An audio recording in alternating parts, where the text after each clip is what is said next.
नमस्कार. लोकमाध्यमच्या या विशेष कार्यक्रमामध्ये आपलं स्वागत आहे, ज्याचं नाव आहे ग्रेट भेट.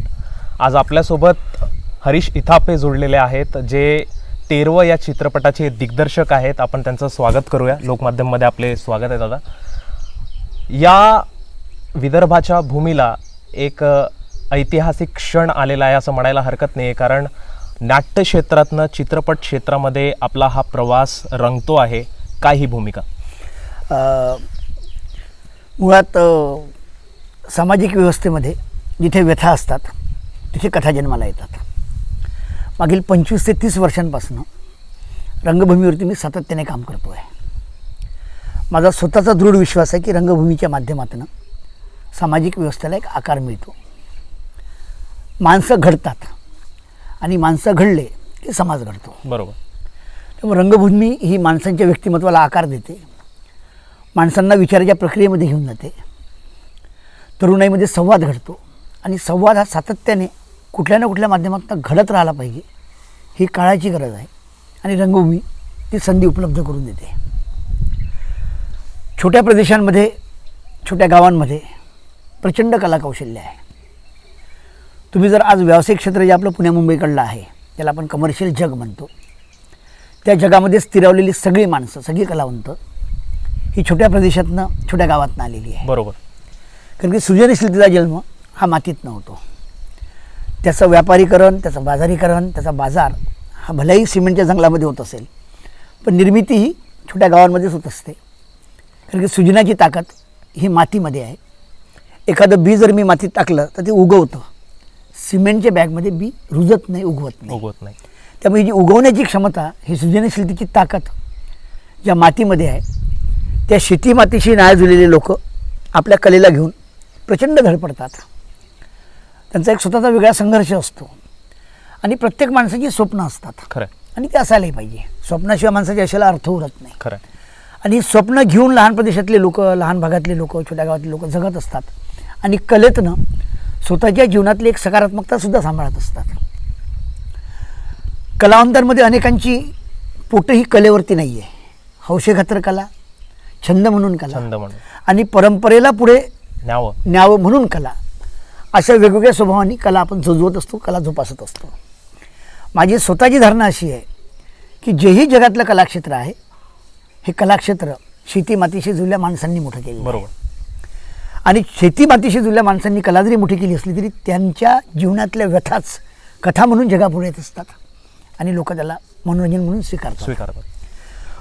समाजाचं मनोरंजन तर घडतं, पण कला ही समाजाच्या प्रबोधनासाठी हे सगळ्या संतांनी आणि महामानवांनी सांगितलेलं आहे. सगळ्या मोठ्या कलावंतांची आपण सगळ्या कला तपासून बघितल्या तर समाजाच्या निर्मितीकरिता, समाजाच्या जडणघडणीकरिता कलेचा वापर हा सातत्याने झालेला आहे आणि तो आजही होतो आहे. बदलत्या जगानुसार कलेचे स्वरूप काही बदलले असतील, हा भाग वेगळा. मी 25 ते 30 वर्षापासून रंगभूमीवरती काम करत असताना मला स्वतःला असं काहीतरी वाटलं की नाही, आता जग जरा जास्ती बाजारीकरणाकडे जाताना आपल्याला दिसतं आहे. शेती मातीशी माणसाची नाळ, माणसाची नातं कुठेतरी कमजोर होत जाताना जेव्हा जाणवलं, म्हटलं की आपण आपल्या तरुणाईला शेती मातीकडे आणलं पाहिजे. म्हणून 12 वर्षाआधी मी याच शेतामध्ये ॲग्रो थिएटर उभं केलं. ॲग्रो थिएटर मीन्स कृषी रंगमंच. कृषीशी संबंधित जे काही विषय असतील, कृषी परंपरेशी संबंधित ज्या काही कला असतील, त्या कुठेतरी लोप पावत चाललेल्या, त्याला पुनर्जीवित करावं, त्याचा संचय करावा आणि नव्या पिढीला जी ओळख करून द्यावी म्हणून मी ॲग्रो थिएटर उभं केलं. इथे 7-8 राज्यातली मुलं मुली येतात, इथे थांबतात आणि कार्यशाळेच्या माध्यमातून कृषी जीवन समजून घेतात, कृषी संस्कृती समजून घेतात, कृषी परंपरा समजून घेतात. त्यातनं काही कलाकृती उभ्या करतात आणि देशभर त्याचं सादरीकरण करतात. हे सगळा प्रवास सुरू असताना 2015 साली आम्ही नाम फाउंडेशनच्या माध्यमातून शेतकरी या विषयावरती स्पर्श केला. ओके. महाराष्ट्रातच नव्हे तर हा विषय देशभरातला आहे असं माझं मत आहे. खरं. ढवळमानाने लोक बोलताना असे बोलतात की मराठवाड्यामध्ये खूप आत्महत्या होतात शेतकऱ्यांच्या, विदर्भ प्रदेश म्हणजे शेतकरी आत्महत्येचा प्रदेश. पण मला असं वाटतं की आत्महत्या 1 असो किंवा 100 असो, मरण हे मरण असतं. आत्महत्या असते. मरणाच्या आकड्याचं मूल्यांकन करू नये, मरणाचं मूल्यांकन व्हावं. बरोबर. त्यामुळे हा विषय शेतकरी आत्महत्येचा विदर्भ प्रदेशापुरता सीमित आहे, मराठवाड्यापुरता सीमित आहे किंवा महाराष्ट्रापुरता सीमित आहे असं नाही आहे. हा देशाच्या शेतकऱ्यांच्या जीवनाचा, त्यांच्या जगण्याचा प्रश्न आहे. यातनं जी काही अस्वस्थता आमच्या मनामध्ये तयार झाली त्या अस्वस्थतेला घेऊन नाना पाटेकर ज्येष्ठ अभिनेते, मराठीतले ज्येष्ठ अभिनेते मकरंद नासपुरे आणि आम्ही काही लोक एकत्रित येऊन शेतकऱ्यांच्या परिवारासोबत आपण उभं राहायला पाहिजे. त्यांना आपण काय आर्थिक मदत द्यायची, साधनांच्या माध्यमातून त्यांना आपण काय पोचवायचं हे आपण सगळं करणार, पण पैशांनी माणसांचं आयुष्य उभं करता येत नाही यावर आमचा दृढ विश्वास आहे. खरं. माणसांसोबत माणूस उभा राहिला की माणसाला जगण्याचं बळ मिळतं. आपण यांच्यासोबत उभं राहिलं पाहिजे, कारण की माझं जे काही पोषण होत आहे, माझं जे काही उदरभरण होत आहे ते याच्या कष्टातनं होत आहे. त्यामुळे त्याच्या कष्टाचा सन्मान व्हावा आणि सन्मानासाठी आपण त्याच्यासोबत उभं राहावं ही भावना आमच्यामध्ये तयार झाली आणि नाम फाउंडेशनचं काम महाराष्ट्रामध्ये ताकदीने उभं राहिलं, सुरू राहिलं.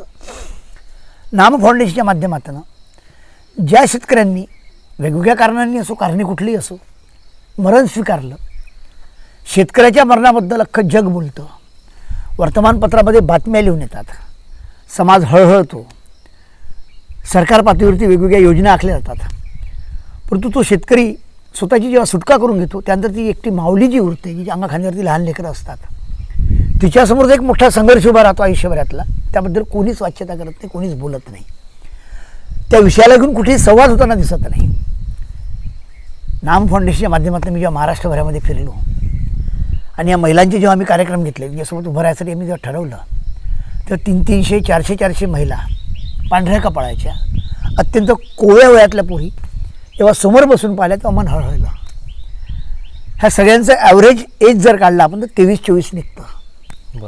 23-24 वर्षातल्या, 22 वर्षातल्या कोवळ्या मुली अंगाखांद्यावरती लहान लेकरं घेऊन इतका मोठा जीवनाचा प्रवास कसा करणार आणि यांच्याबद्दल कोणी कसंच बोलत नाही, हा प्रश्न सातत्याने मला गेल्या 2-3 वर्षापासून अस्वस्थ करत होता. म्हटलं यावरती कुठेतरी आपण संवाद घडून आणला पाहिजे. तो कसा घडवावा? मी विचार केला की रंगभूमी हे आपलं अत्यंत ताकदीचं आणि सशक्त माध्यम आहे, जे गेल्या 20 वर्षापासून आपण करत आलेलं आहे. आपण या रंगभूमीचाच वापर केला पाहिजे. मग त्या महिलांना एकत्रित करून त्यांच्या जरा व्यथा मी समजून घेतल्या, त्यांचा संघर्षाचा प्रवास समजून घेतला. नवरा जेव्हा सोडून जातो आणि बाई एकटी उरते, तर ही बाई सगळ्यांना सोय वाटते, संधी वाटते. आजही आमची पुरुषी मानसिकता आमच्यातून गेलेली नाही आहे. एकटी बाई, एका बाईमध्ये, एकल बाईमध्ये सगळे संधी शोधतात आणि ही संधी शोधण्याची प्रक्रिया तिच्या घरातून, कुटुंबातून सुरू होते.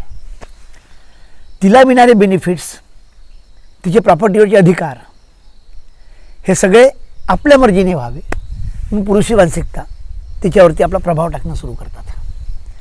तिच्यापुढे स्त्री म्हणून सुद्धा स्त्रीत्व सांभाळणे हा एक भाग, मुलांचं संगोपन करणे हा दुसरा भाग, आणि सामाजिक व्यवस्थेमध्ये स्त्री म्हणून जगत असताना स्वतःचं जे काही व्यक्तिमत्व आहे त्यालाही सांभाळणे, त्याच्यावरती कुठली गदा न येऊ देणे, ही सगळी सर्कस तिला करावी लागते.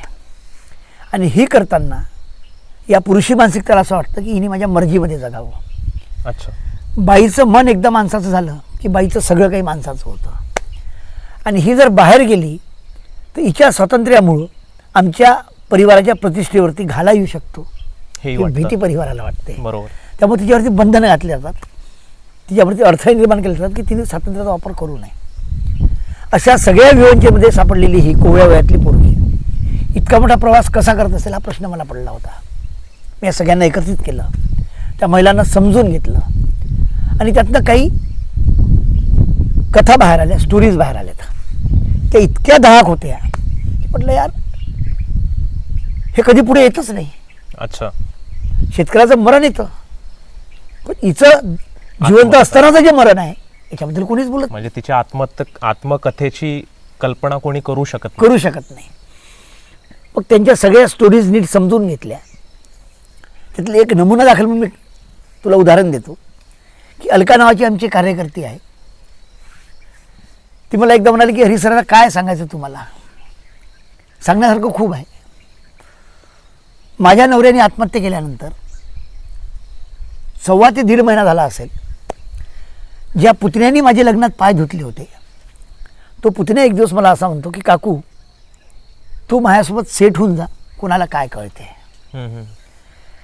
जर घरातला पुतण्या, नातेसंबंधातला पुरुष जर या पद्धतीची ऑफर तिला करत असेल तर आपण सामाजिक व्यवस्थेबद्दल न बोललेलं बरं. खरं. म्हटलं याच्यावरती भाष्य झालं पाहिजे, हे लोकांसमोर आलं पाहिजे, म्हणून आपण हॅशटॅग तेरवा नावाचं एक FB वरती हँडल सुरू केलं आणि त्या माध्यमातून महिलांना त्यांचे अनुभव लिहायला लावले की तुम्ही तुमचे अनुभव लिहा, तुम्ही बोलत्या व्हा. माणसं बोलती झाली पाहिजे. माणसं बोलती झाली की माणसांच्या वेदना समूहापर्यंत पोहोचतात. बरोबर. आणि मग त्या वेदना सहवेदना होतात. आणि सहवेदना झाल्या की त्यातलं जो पेन आहे, त्यातलं जे दुःख आहे ते कमी होत जातं. त्यांनी बोलणं सुरू केलं, आपापल्या कथा त्यांनी व्यथा लिहिणं सुरू केलं आणि त्यावरती खूप रिस्पॉन्स आला. लोकांनी छान रिॲक्शन्स दिल्या. मग आमच्या डोक्यात असं आलं की ह्या सगळ्या कथा, सगळ्या व्यथा आपण व्हिज्युअल फॉर्ममध्ये का नाही आणायच्या. बरोबर. म्हणून मग त्याची एक नाट्यसंहिता निर्माण करायचं ठरलं. श्याम पेठकर विदर्भातले सशक्त लेखक, शेतीमातीशी नातं असलेला माणूस आणि वऱ्हाडी भाषेवरचं प्रचंड पकड असलेला माणूस. भाषेचा विषय निघाला म्हणून सांगतो की भाषेचा आपापला गोडवा वेगळा असतो. खरं. आज कलाक्षेत्रातल्या व्यावसायिक जगामध्ये छोट्या प्रदेशातल्या भाषांना दुय्यम लेखलं जायचं. आज तीच भाषा विकल्या चालली आहे. कारण की भाषा कुठली शुद्ध आणि अशुद्ध नसते. माझं व्यक्तिगत मत जर कोणी विचारलं की तुम्ही भाषेबद्दल काय सांगाल, तर माझं स्पष्ट मत आहे की भाषा म्हणजे मला मायेच्या दुधासारखी वाटते. मायेचं दूध जसं अमृत आहे तशी आपापली भाषासुद्धा अमृतासारखीच असते. त्यामुळे भाषा ही शुद्ध आणि ही अशुद्ध असं काही नियम नाही. फक्त व्यक्त झाली पाहिजे हे महत्त्वाचं. माणसांना व्यक्त करणारं जे साधन आहे ते साधन म्हणजे भाषा. आणि भाषा ही माणसाच्या न दिसणाऱ्या अवयवासारखी आहे. खरं.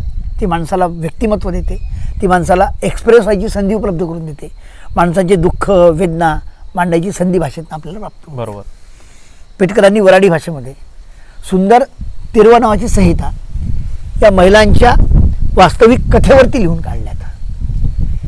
हे कुठेही इमॅजिनरी नाही आहे, हे कल्पना विश्वामध्ये रंगवलेलं नाही आहे. जे महिलांनी आमच्यासमोर एक्सप्रेशन मांडले ते एक्सप्रेशन संहितेच्या माध्यमातून आपल्या लेखणीतनं श्याम पेठकरांनी छान पद्धतीने तेरव्या संहितेमध्ये लिहून काढली. गंमत अशी आहे की व्यावसायिक जगामध्ये कलाकृतींचं लिखाण हे शब्दांच्या ढिगाऱ्यावर उभं राहून केलं जातं. खरं आहे. पेठकरांनी शब्दाच्या ढिगाऱ्यातून शब्द वेचून वेचून ही संहिता लिहिलेली आहे.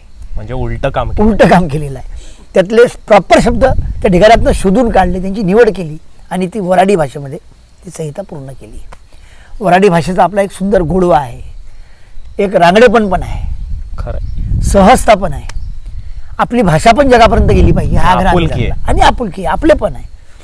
ही भाषा पण जगापर्यंत गेली पाहिजे. मग आपण आपल्या भाषेशी घट्ट चिपकून राहायचं आम्ही ठरवलं आणि चिमटीमध्ये वऱ्हाडी भाषा घेऊन आपण पुढे गेलो. वऱ्हाडी भाषेतली ही छान संहिता, हिला लोकांसमोर आणताना थोडं एंटरटेनिंग पण पार्ट असावा, थोडं लयकारी पण त्यामध्ये असावी. मग काय करता येईल, ती फार व्हर्बल वाटू नये. मग आम्ही असं ठरवलं की जात्याचं आणि बाईचं एक वेगळं नातं आहे. हो. खरं. बाई म्हटलं की जाता आलं आणि बाई आपल्या आयुष्यातल्या सगळ्या कथा ही जात्यावरती ऐकवत राहते. आपण जात्याच्या ओव्यांचा उपयोग का करू नये. मग यामध्ये छान जात्यांच्या ओव्याचा उपयोग केला आणि ही संहिता तयार झाली.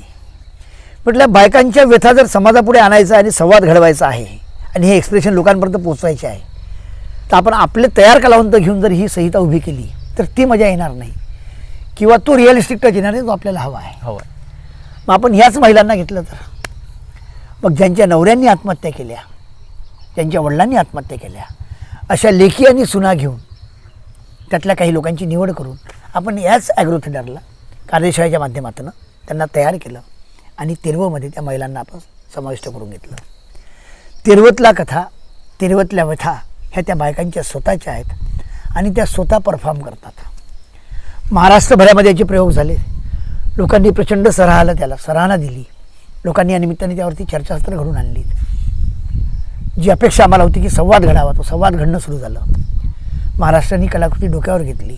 त्या निमित्ताने महिलांना समूहाशी, लोकांशी बोलायची संधी उपलब्ध झाली. बरोबर. त्यातनं एक डायलॉग घडला आणि हे राज्यापुरतं थांबलं नाही तर देशापर्यंत गेलं आणि देशापर्यंत थांबलं नाही तर आंतरराष्ट्रीय नाट्य महोत्सवामध्ये जगातल्या 77 नाटकामध्ये या नाटकाची निवड झाली आणि याचा प्रयोग झाला. हिंदू वर्तमानपत्रामध्ये 13व्या नाटकाबद्दलचं एक आर्टिकल लिहून आलं. हे आर्टिकल ऑक्सफर्ड युनिव्हर्सिटीची मरियम मसलम, जी सायकोलॉजिस्ट आहे, तिने वाचलं. तिने माझ्याशी संपर्क केला. कि अरे सर जिस विषय पे आप काम कर रहे हो उस विषय को लेके मैं रिसर्च करना चाहती हूँ.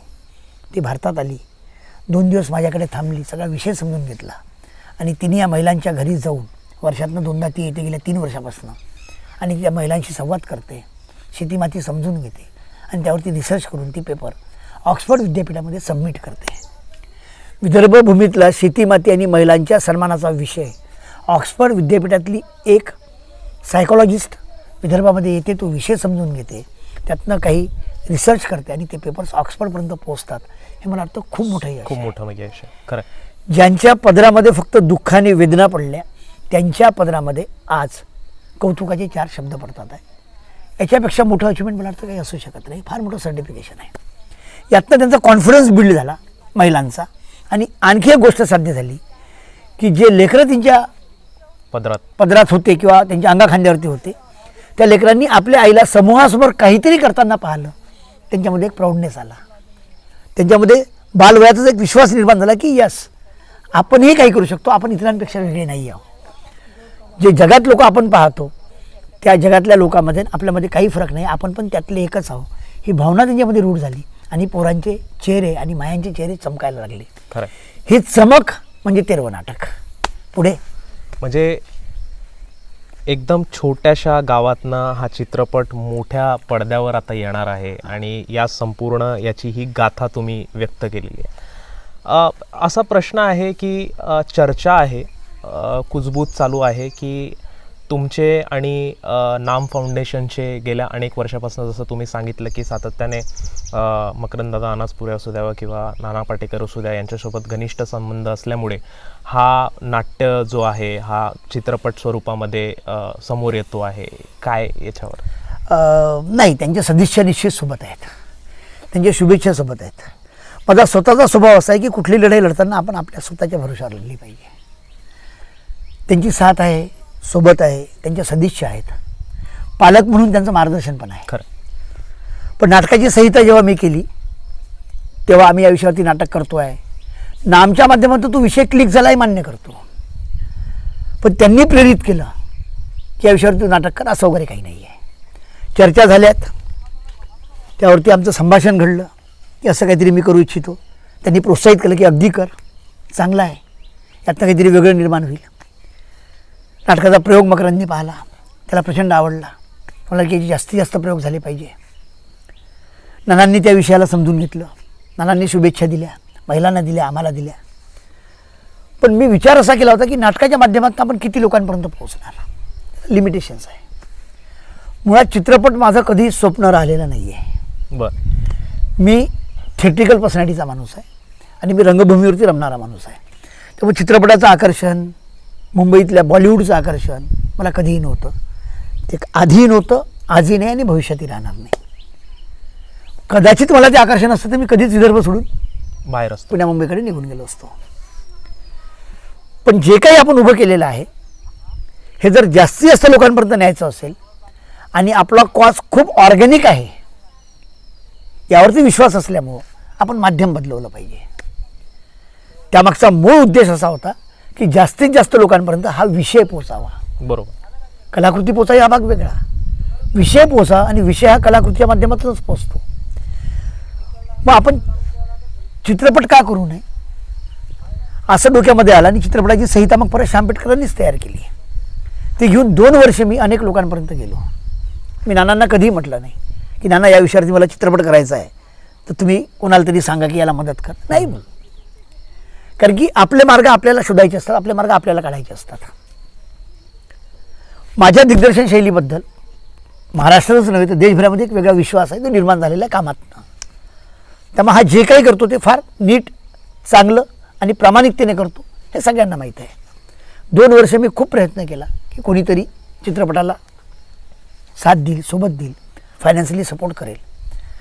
पण वर्तमान स्थितीमध्ये जे खपतं त्यालाच गुंतवणूक करायला लोकांची मानसिकता आहे आणि ती असावी पण, नो डाऊट. त्यामुळे असले विषय चित्रपटाच्या माध्यमातून लोक कसे स्वीकारतील? लोकांना सॅडिनेस नको आहे, लोकांना दुःख नको आहे, लोकांना वेदना नको आहे, लोकांना निखळ मनोरंजन पाहिजे, लोकांना स्वतःला कसं रिलॅक्स करून घेता येईल तास 2 तास, अशा कलाकृत्या पाहिजे. असं वर्तमान स्थिती असताना हा विषय आपण लोकांकडे घेऊन फिरतो आहे. अनेकदा एक नर्वसनेस आला की यार नाही करणार कोणी सपोर्ट आपल्याला. पण एक दिवस अचानक मला फोन आला, आमचे मित्र आहेत नरेंद्र जिचकार नागपूरचे, हरीश भाऊ उद्या येता का भेटायला. म्हटलं येतो ना. मी नागपूरला गेलो, आम्ही सोबत बसलो. ते बोलले की काय चालू आहे धडपड तुमची, माझ्या कानावर आला. म्हटलं दादा असा असा विषय आहे, असा असा विषय आहे, असा असा विषय आहे. या विषयाला घेऊन मला काहीतरी करायचं आहे आणि चित्रपट करायचे मी विचार करतो आहे. अरे म्हणजे मी शेती मातीतला माणूस आहे, आपली डाळ शेती मातीशी आहे, अनेक ठिकाणी आपले पैसे खर्च होतात, करा चित्रपट, मी सोबत आहे, किती जाईल बजेट. म्हटलं मी काढतो ते आणि तुम्हाला सांगतो. म्हणजे सांगा काय तर. मी त्यांना म्हटलं की तुम्ही सोबत देतात ही आनंदाची गोष्ट आहे, पण मला चित्रपट करताना हौस म्हणून चित्रपट नाही करायचा आहे. हा विषय मला खूप प्रामाणिकपणे या विषयाशी माझ्या भावना जुळलेल्या आहेत. हा मला युनिव्हर्सल लेवलपर्यंत न्यायचा आहे. त्यामुळे त्या सगळ्या स्टँडर्डमध्ये, त्या नॉर्म्समध्ये मला फिल्म करायची आहे. टेक्निकली कॉम्प्रोमाइज कुठली करणार नाही. तुम्ही अजिबात करू नका. तुम्ही 100% स्वातंत्र्य तुम्हाला दिलं, तुम्ही करा. आणि नरेंद्र जिचकारांसारखं एक व्यक्तिमत्व, शेती मातीची जाण असलेला माणूस आपल्यासोबत उभा राहिला आणि त्यातनं चित्रपटाची निर्मिती सुरू झाली. तू जो बोलला की नानांमुळं किंवा मकरंदमुळं जी कुजबूज व्यवस्थेमध्ये आहे की हरीशला त्यांचा सपोर्ट मिळाला, हे खूप नैसर्गिक आहे. खरं. तुमच्याशी कोणी मोठे माणसं जुळली असली की तुमची किती परिश्रमात उभी राहिलेली गोष्ट ही त्यांच्यामुळं घडली, असा लोकांना एक मोघम अंदाज असतो. आणि तो असणं वाईटही पण नाही आहे. माझ्या एखाद्या गोष्टीला जर राणा पाटेकर पुढे ढकलत असतील किंवा त्याला सदिच्छा देत असतील, ती माझ्यासाठी अभिमानाची गोष्ट आहे. खरं की आपण ते करू शकलो, एक्झॅक्टली करू शकलो. आणि त्यांच्यामध्ये तो विश्वास माझ्याबद्दलचा आहे की हा हे सगळं करू शकणार, त्यामुळे याला आपण याच्यासोबत राहिलं पाहिजे. ही भावना प्रत्येकाला नाही मिळत ना. कदाचित ती मला मिळेल असेल ते माझं मोठंपण आहे, हा माझा स्वाभिमानाचा भाग आहे. पण असं झालं नाही आहे. त्यांच्या सदिच्छा 100% सोबत आहेत. त्या पहिलेही होत्या, आजही या भविष्यातही राहणार. त्यांचे वेल विशेष सोबत आहेत, त्यांचं मार्गदर्शन आहे, त्यांचं पालकत्व आहे. पण जिचकारांनी जो पुढाकार घेतला या विषयाला घेऊन, फायनान्शियली सपोर्टचा जो काही भाग होता तो त्यांनी अलगद उचलला, हा त्यातला महत्त्वाचा पण भाग आहे. सगळ्या कमर्शियल नॉर्म्समध्ये फिल्म करायचं ठरल्यानंतर परत विचार आला की आपण यामध्ये व्यावसायिक नट घेऊ, अभिनेते घेऊ, अभिनेत्र्या घेऊ. त्यांना घेतलंच पाहिजे. पण ज्यांचा विषय आहे त्यांना आपण रुपेरी पडद्यावर का आणू नये. शेतकऱ्याची आत्महत्या रुपेरी पडद्यावर बातम्यांच्या माध्यमातून येते. आपण चित्रपटाच्या माध्यमातून त्यांचं खरं जगणं जे आहे, रिअल लाईफ जे आहे, ते आपण रीलमध्ये आणलं पाहिजे, कॅप्चर केलं पाहिजे. आपण त्या बायकांनाही सोबत घेतलं. हे करताना आपण काही गोष्टींची काळजी घेतली, ती अशी की यामध्ये अभिनय करणारे जे काही अभिनेते आपण निवडतो, ते निवडताना मी काळजी घेतली की त्या माणसाचं नातं शेतीमातीशी किमान असलं पाहिजे. म्हणून किरण मानेसारखा सशक्त अभिनेता जो कोरडवाहू शेतकरी परिवारातून आलेला आहे, त्याची निवड आपण मुख्य भूमिकेसाठी केली. बरं. संदीप पाठकसारखा सशक्त अभिनेता जो मराठवाड्यातून आलेला आहे, त्याला आपण यामध्ये कास्ट केलं. आणि किरण खोजेसारखी अत्यंत ताकदीची अभिनेत्री जी अहमदनगरमधली आहे, जी मध्यमवर्गीय कुटुंबातून आलेली आहे, जिला शेतीमातीची जाण आहे, तिला आपण यामध्ये घेतलं. 3 मोठे चेहरे आपण व्यावसायिक क्षेत्रातले घेतले आणि 90% विदर्भातले कलावंत घेतले. छोट्या प्रदेशातला कलावंत, छोट्या गावातला कलावंत, छोट्या गावातली कला, छोट्या प्रदेशातली कला आणि व्यावसायिक जगातली कला यामध्ये फरक असतो, अंतर असतो, असं माझं अजिबात मत नाही. कला ही कला असते. कला ही कला आहे. खरं. ती छोट्या गावातली असो किंवा मोठ्या गावातली असतो, कला ही कला असते. त्यामुळे 90% कलावंत आपण आपल्या विदर्भ प्रदेशातले घेतले. तांत्रिक बाजू सगळी आपण मुंबईतली घेतली. मुंबईतल्या सगळ्या लोकांनी, जेवढी टेक्निशियन आहे, त्यांना तो विषय भावला. त्यातल्या काही लोकांनी मला असं वाटलं की हरीश सर, हम लोग आज बॉम्बे में बैठे हुए हैं लेकिन हम भी तो वहीं से आए हुए हैं. खरं. हमारे बाप दादाओं की भी जो कुछ जुड़ी हुई है वो ज़मीन से जुड़ी हुई है. हम कहाँ अलग है, ये तो हमारा विषय है. हे सब साथ मिलके करेंगे. त्यामुळं व्यावसायिक जगामध्ये माणूस गेला तरी माणसातली माणुसकी हरवते असं आपण म्हणतो. माझं मत आहे की अजिबात हरवत नाही. माणसातली माणुसकी कायमच असते, म्हणून माणसं जगतात. याच कुजबूजला जोडून एक असं पण कुजबूज आहे की सामाजिक की आर्थिक. 100% सामाजिक. कारण की चित्रपटातनं आर्थिक गणित तुमच्या पदरात पडतील असे दिवसच राहिले नाही. त्यामुळे कुजबूज करणाऱ्याने की मला प्रश्न विचारावा की चित्रपट तुम्हाला मोबदला मिळवून देतो किंवा पैसा रिटर्न करून देतो, ते शिवारेनेच आता राहिलेली नाही आहे. आणि त्यातनं जर 4 पैसे मिळाले तर मला वाटतं काय वाईट आहे. प्रत्येकाच्या तोंडाला घास लागतो, माझ्याही तोंडाला घास लागतो. जो कोणी निर्माता आहे ज्यांनी काही पैसे लावले त्यालाही त्याचे पैसे परत मिळाले. बरोबर. का मिळू नये? पैसे परत मिळेल, परत काहीतरी एखादा वेगळा विषय पुढे येईल. त्यामुळं आर्थिक नफ्याचं पण गणित असावं आणि सामाजिकता पण असावी. पण आर्थिक नफ्याचं जर गणित असतं तर आम्ही मसाला फिल्म केली असती. बरोबर आहे. आम्ही लोकांना रुसते पटते जे हवं आहे तेच आम्ही उभं केलं असतं. आम्ही प्रवाहाच्या विरुद्ध जाऊन ज्या विषयाची समाजामध्ये गरज आहे, जी वेदना लोकांपर्यंत गेली पाहिजे असं आम्हाला वाटतं, त्याला आम्ही हात लावला. आम्ही रिस्क घेतली. आम्ही 100% रिस्क घेतलेली आहे. पण ही रिस्क घेत असताना आम्हाला विश्वास होता की सगळी लोक या विषयाला उचलून धरतील. कारण की माणसांचं नातं आजही मातीशी शेतीशी जुळलेलं आहे आणि समाज चांगला आहे यावरती माझा विश्वास आहे. समाजातल्या संवेदना आजही कायम आहे आमचा विश्वास आहे. तुम्ही काय करता, कसं करता, तुम्ही जे काही केलं ते किती स्वच्छ आणि निर्मळ आहे हे समाज बघतो आणि ते निर्मळ जर असेल तर समाज त्याला आपल्या ओंजळीत घेतो. खरं आहे. लोक आता जुन्या वाटचालीकडे वळायला लागलेले आहेत आणि ते स्पष्ट दिसून येतं. मात्र मला असा प्रश्न आहे की हे नाट्य आता चित्रपट स्वरूपामध्ये समोर येतं आहे आणि हा जो प्रयोग आहे हा असाच पुढे राहील की याला पूर्णविराम लागणार? नाही, मुळात आता हा जो विषय होता की आमच्या माध्यमातून म्हणा किंवा आमच्या वेगवेगळ्या चळवळीच्या माध्यमातून, माझी एकल महिलांचं संघटन आहे, किसान मित्र नेटवर्कचं आमचं एक संघटन आहे. त्या माध्यमातून शेतकरी परिवाराशी त्यांच्या मुलाच्या शिक्षणासंबंधी असो, महिलांच्या रोजगारासंबंधी असो, महिलांसोबत उभं राहणं असो, त्यांच्या न्यायिक मागण्यासंबंधीचं लढणं असो, हे आपण आपल्या पद्धतीने सगळेच जण करत असतात. पण हा विषय या पद्धतीने पुढे आला पाहिजे म्हणून आपण ही धडपड केली. हा विषय आज लोकांपर्यंत जातो आहे. लोक छान पद्धतीने त्याला लोकांनी स्वीकारला, दिसतं आहे स्वीकारलेलं, लोक बोलायला लागली आहेत. यानंतर याच पद्धतीचे विषय बाहेर यावे असं माझं स्वतःचं मत आहे. त्याचं कारण असं आहे की व्यावसायिकता जी काही स्वीकारली आहे जगाने मनोरंजनाच्या नावाखाली, आज खूप फोलपट गोष्टी आमच्या पदरात टाकणं सुरू आहे. खरं.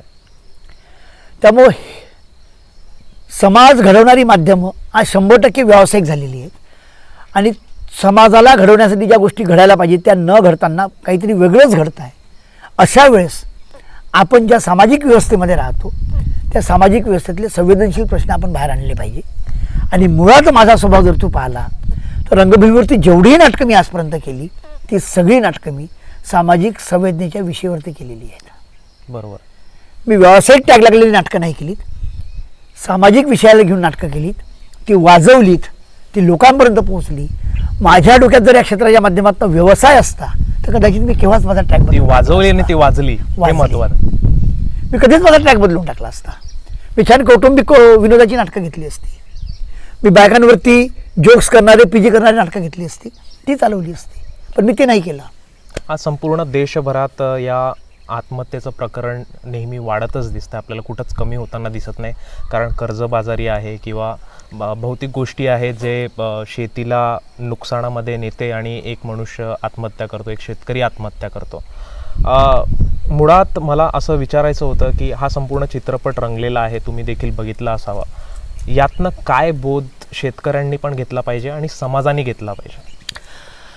13वा चित्रपट खरं म्हणजे टायटलवरच लोकांना कदाचित असं वाटायचं किंवा वाटत असेल की हा सॅडी चित्रपट आहे, शेतकऱ्याच्या आत्महत्येवरती भाष्य करणारा चित्रपट आहे. बरोबर.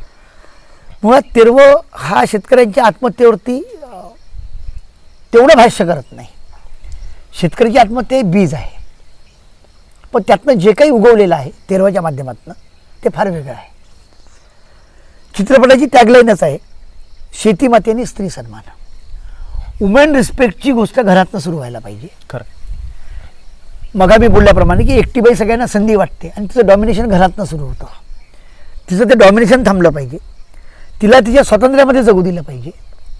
तिला तिची मतं विचार मांडण्याची संधी मिळाली पाहिजे.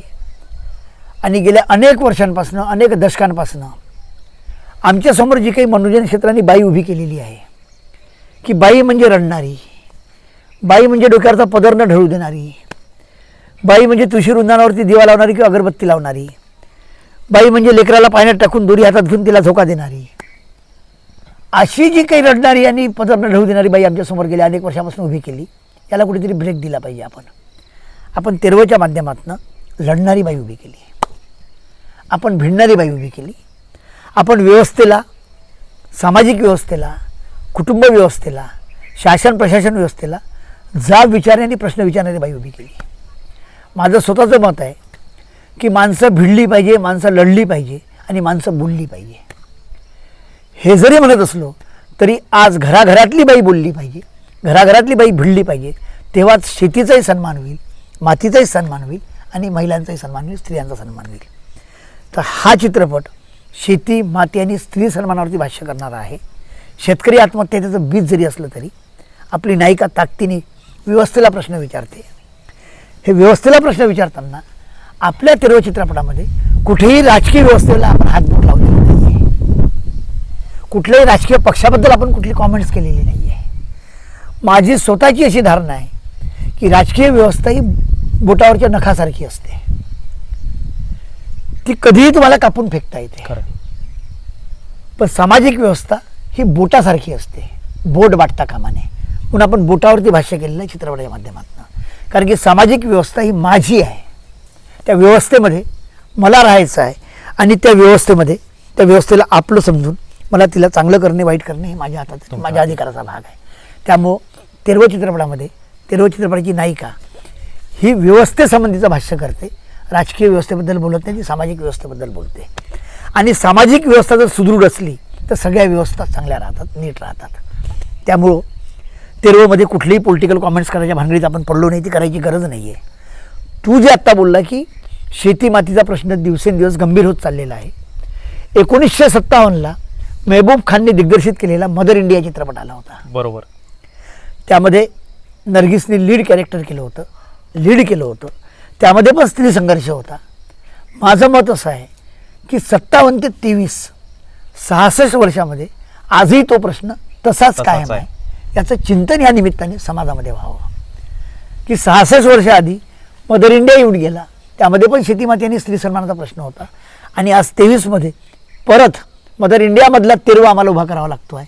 म्हणजे आपण 66 वर्षामध्ये आपल्यात काय बदल केला याचं चिंतन या निमित्ताने व्हावं असं तेरवा सांगतो.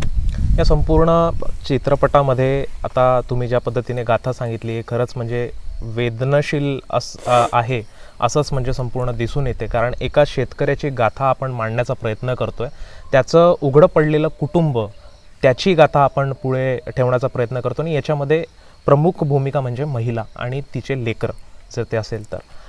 या संपूर्ण प्रकरणामध्ये किंवा या संपूर्ण चर्चेमधून एक लक्षात आलं की शासनाची उदासीन धोरणं आहेत शेतकऱ्यांविषयी, ते कुठेतरी गंभीर आहे आणि त्याकडे आता शासन या चित्रपटानंतर कसं बघते याकडे आपल्याला सुद्धा बघण्यास खूप वाट लागणार आहे. कारण शेतकरी दिवस रात्र राबत त्याचे कष्ट कुठेच थांबत नाही, परंतु त्याच्या पदरात येते ती आत्महत्या.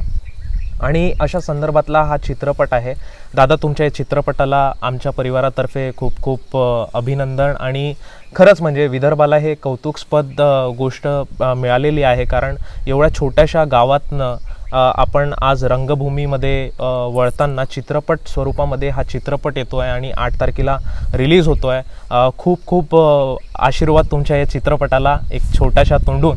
आणि सगळ्यांना एक विनंती आहे की हा फक्त शेतकऱ्यांसाठीच नाही तर हा सामाजिक क्षेत्रातला हा चित्रपट आहे. ज्या पद्धतीने दादांनी सांगितलं तर आपण सर्वांना एक विनंती आहे की 8 तारखेला हा चित्रपट तुम्ही चित्रपटगृहातच जाऊन बघावा अशी कळकळीची विनंती आहे. तुर्तास तिथेच थांबवतो. बघत राहा लोकमाध्यम. धन्यवाद.